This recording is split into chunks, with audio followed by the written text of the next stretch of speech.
조용한 기도하심으로 청년부 예배를 시작하도록 하겠습니다. 하나님 아버지, 이 시간 우리 청년들을 위해 기도합니다. 이제부터 온라인으로 또 전면 예배드리게 되었습니다.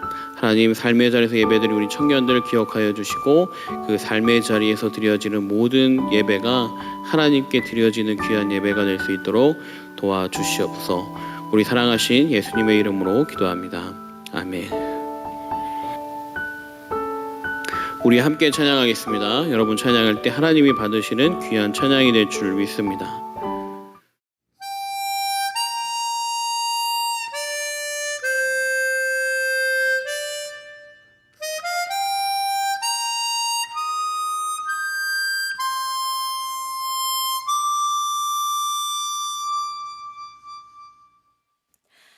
화려하지 않아도 정결하게 사는 삶, 가진 것이 적어도 감사하며 사는 삶, 내게 주신 작은 힘 나눠주며 사는 삶, 이것이 나의 삶의 행복이라오.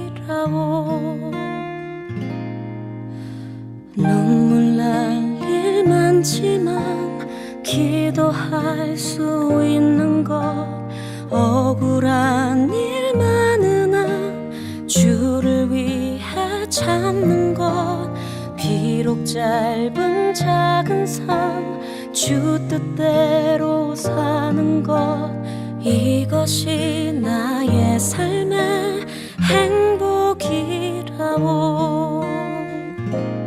이것이 행복이라고. 세상은 알 수 없는 하나님 선물, 이것이 행복이라고.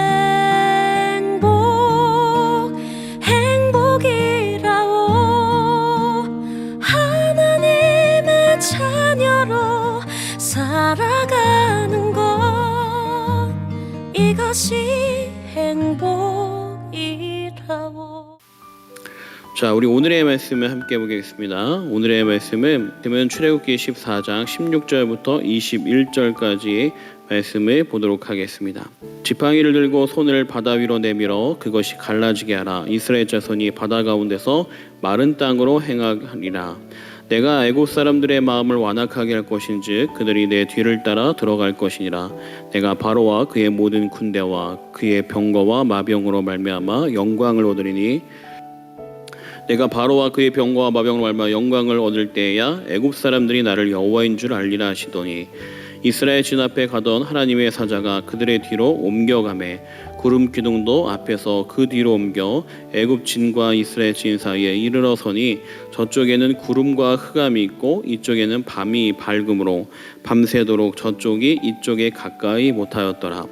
모세가 바로 위로 손을 내밀매 여호와께서 큰 동풍이 밤새도록 바닷물을 물러가게 하시니 물이 갈라져 바다가 마른 땅이 된지라. 지금 이스라엘 백성들은 큰 위기에 처해 있습니다. 모세와 백성은 모두 같은 상황, 같은 환경에 있습니다. 여러분, 지금 이스라엘 백성들이 위기에 처한 것은 무엇이냐? 바로 앞에는 바다요, 뒤에는 애굽의 군대가 쳐들어오고 있는 이런 상황입니다. 지금 하나님이 이스라엘 민족들을 불과 구름 기둥으로 인도해 주셔서 그들을 인도한 곳은 어디였느냐? 그들이 원해서 간 게 아닙니다. 여러분, 우리가 아는 길을 찾으러 갈 때 뭘 보고 갑니까? 내비게이션을 켜고 가죠. 그 내비게이션을 켜고 가는 것처럼 이스라엘 민족들은 지금 하나님이 인도하시는 불과 구름 기둥으로 인도하시는 길을 따라 가고 있는 거예요. 그래서 간 곳이 어디냐? 바로 믹돌 옆, 바로 비하히롯이라고 하는 곳에 정착을 하게 되었습니다. 이곳이 어떤 곳이냐면, 여러분 지금 사진에 보여 있는 것처럼 이스라엘 지역에 이스라엘 민족들이 정착할 수 있는 넓은 땅, 바로 흙으로 모여진 한 땅이에요. 여러분, 이 땅에서 이들이 정착하고 있는데 문제가 무엇이냐면 바로 애굽의 군대가 쳐들어오게 된 거죠. 애굽의 군대가 볼 때 이상한 거예요. 이스라엘 민족들이 왜 저기로 가느냐? 이상하잖아요. 저 가면은 자신들이 쫓아오며 도망갈 수도 없는 그런 지역인데, 그런데 그곳으로 정착해 있는 것을 보고 저들이 길을 몰라 헤매는구나, 이런 마음을 품어 그들을 쫓아오게 됩니다. 그리고 쫓아와서 그들을 이제 다시 잡아가려고 하는 거죠. 여러분, 그런 순간 많은 사람들은 하나님 앞에 원망을 하게 됩니다. 왜 하필 우리를 이곳에 끌고 와 죽게 하느냐고 원망을 하죠. 똑같은 상황, 똑같이 힘든데 이상하게도 백성들은 원망하고 모세는 원망하지 않습니다. 여러분, 비가 내릴 때 똑같은 비가 내리지만 어떤 돌은 그 돌이 녹아서 진흙물처럼 흩어지는 돌이 있는가 하면 어떤 돌은 그 겉면에 표면에 있던 먼지가 다 씻어지고 더 깨끗해지는 돌이 있습니다. 왜 그럴까요? 만들어져 있는 원석, 그 안에 가지고 있는 재질이 무엇이냐에 따라 이 비가 내려도 똑같은 비가 내려도 다른 결과를 갖게 되는 겁니다. 믿음이 있는 사람과 믿음이 없는 사람은 똑같은 비가 내려도 결과가 달라지는 거예요. 똑같이 어렵고 위험하고 힘든 이 위험에 처했을 때 믿음이 있는 사람은 하나님을 보게 되지만 믿음이 없는 사람은 바로 이 애굽의 군대와 바다만 바라보게 되는 것이죠. 그렇게 하나님을 바라볼 때 하나님의 말씀을 듣게 됩니다. 16절 말씀 보게 되면 지팡이를 들고 손을 바다 위로 내밀어 그것이 갈라지게 하라. 여러분, 참 하나님은 어떻게 보면 이상한 말씀을 하시는 거예요. 왜냐하면 모세가 기도하는 순간 그냥 바다를 딱 갈라놓으시고 가라고 하면 돼요. 그렇죠? 근데 그들에게 갈라놓고 가라고 하지 않으시고 뭐라고 하시냐면 모세를 통해 지팡이를 들고 손을 바다 위로 내밀어 그것이 갈라지게 하라.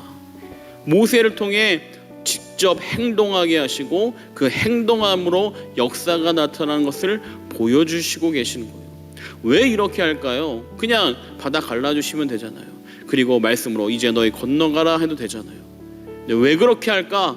그 이유는 바로 지금 이 모든 과정이 이스라엘 민족으로 하여금 하나님이 어떤 분인지 스스로 경험시켜 주시기 위해 하시는 거예요. 모세 또한 마찬가지죠. 지팡이를 통해 바다를 가르치는 그 순간 바다가 갈라진다라고 생각을 해보세요. 그냥 하나님이 갈라놓고 지나가게 한 것과 지팡이를 들고 바다를 가르칠 때 이 바다가 갈라지는 모습을 경험하는 삶과는 완전히 다른 삶이 됩니다. 그리고 바다가 갈라져 그 바다 중간으로 이스라엘 민족들이 걸어가게 하는 이 순간 그들은 무엇을 보겠어요? 바로 하나님의 능력을 보게 되는 거죠. 물이 가득 찼던 이 바다가 갈라져서 바닥이 드러나고 사람이 그것을 걸어간다는 것 자체가 얼마나 말도 안 되는 일인데 지금 그들은 그것을 하고 있는 거죠. 왜 그렇습니까? 하나님이 바로 그들로 하여금 하나님이 어떤 분인지 경험시켜 주시는 거예요. 밤새 그들이 길을 건너가면서 그들의 삶의 몸으로 하나님의 능력을 경험시켜 주시는 거죠. 그리고 이것으로 끝나지 않습니다. 더 놀라운 능력이 그 뒤에 나타나게 돼요. 이스라엘 민족이 건너간 다음에 바로의 군대, 애굽의 군대, 이집트의 군대가 똑같이 전차 부대가 그들을 향해 달려가는데 그들이 오는 순간 하나님을 믿지 않는 불신앙의 사람들이 오는 순간 바다가 하나가 되어 그들을 바로 바다가 삼켜버리는 것으로 끝나죠. 여러분, 어떻게 보면 이렇게 하나님이 애굽의 군대를 없애주지 않으면 이 이집트 군대는 언제든지 이스라엘 민족을 괴롭히려고 쫓아왔을 거예요. 그들의 전차 부대는 걸어가는 속도보다 훨씬 빠르기 때문에 언제든지 쫓아가서 잡을 수 있는 상황이란 말이에요. 그렇기 때문에 어떻게 하시는 거예요? 하나님이 더 이상 애굽이 이스라엘 민족들을 손대지 않게 하기 위해 그들을 비하이롯이라고 하는 이곳에 인도하시고 그리고 하나님의 능력을 경험케 함으로 이스라엘 민족들의 믿음이 성장되게 하시고 그들의 문제도 사라지게 만드시는 거죠. 하나님은 한 가지 일로 인해 여러 가지 은혜와 능력을 경험시켜 주시기 위해 준비하시는 거예요. 그런데 이스라엘 민족의 눈으로 보게 되면 이러한 섭리를 모르게 되면 어떻게 돼요? 원망이 나오게 되는 거죠. 왜 우리가 이곳에 옵니까? 왜 우리가 이곳에 와야 합니까? 왜 우리가 이곳에 죽어야 합니까? 그런데 하나님의 눈은 어때요? 그들을 그곳으로 인도함으로 그들의 모든 문제를 해결시켜 주시는 거죠. 여러분, 그러므로 우리는 하나님을 향한 온전한 믿음의 고백이 있어야 합니다. 하나님은 선한 분입니다. 하나님은 우리를 구원하신 분입니다. 하나님은 우리를 인도하시는 분입니다. 그 증거를 이미 보여주셨어요. 그들이 걸어갈 때 구름 기둥이 인도하고 불 기둥이 인도하면서 밤낮으로 그들을 보호해 주셨는데 그 하나님이 바로 앞에 계신데 그들은 그 하나님을 보지 못하고 바다와 애굽의 군대만 보다 보니까 그렇게 쓰러지는 것이죠. 여러분, 이 시간 여러분들은 지금 무엇을 보고 있습니까? 지금 우리로 하여금 믿음을 흔들리게 하는 여러 가지 일들이 벌어지고 있습니다. 코로나 단계 때문에 교회 나오기도 어렵고 우리의 신앙을 지키기도 어려운 이런 일들이 찾아오는 이 순간 우리가 바라보아야 할 것은 무엇이냐? 우리를 구름 기둥과 불 기둥으로 인도하시는 하나님을 바라봐야 할 때입니다. 그리고 그 하나님을 바라보며 기도할 때예요. 하나님, 제가 어떻게 신앙생활을 해야 합니까? 하나님, 제가 어떻게 해야 하나님의 은혜 안에 들어갈 수 있습니까? 하나님, 제가 어떻게 해야 이 삶의 문제가 해결될 수 있습니까? 그렇게 물으며 기도할 때 하나님은 우리에게 말씀하실 거예요. 너희의 손을 저곳으로 펴 걸어가라. 바로 여러분들의 삶의 믿음의 길로 인도하시는 거죠. 여러분, 이 시간도 이 말씀처럼 여러분들 삶에 하나님의 인도하심이 찾아올 수 있는 귀한 은혜의 삶이 되기를 원합니다. 우리 시간 기도하겠습니다.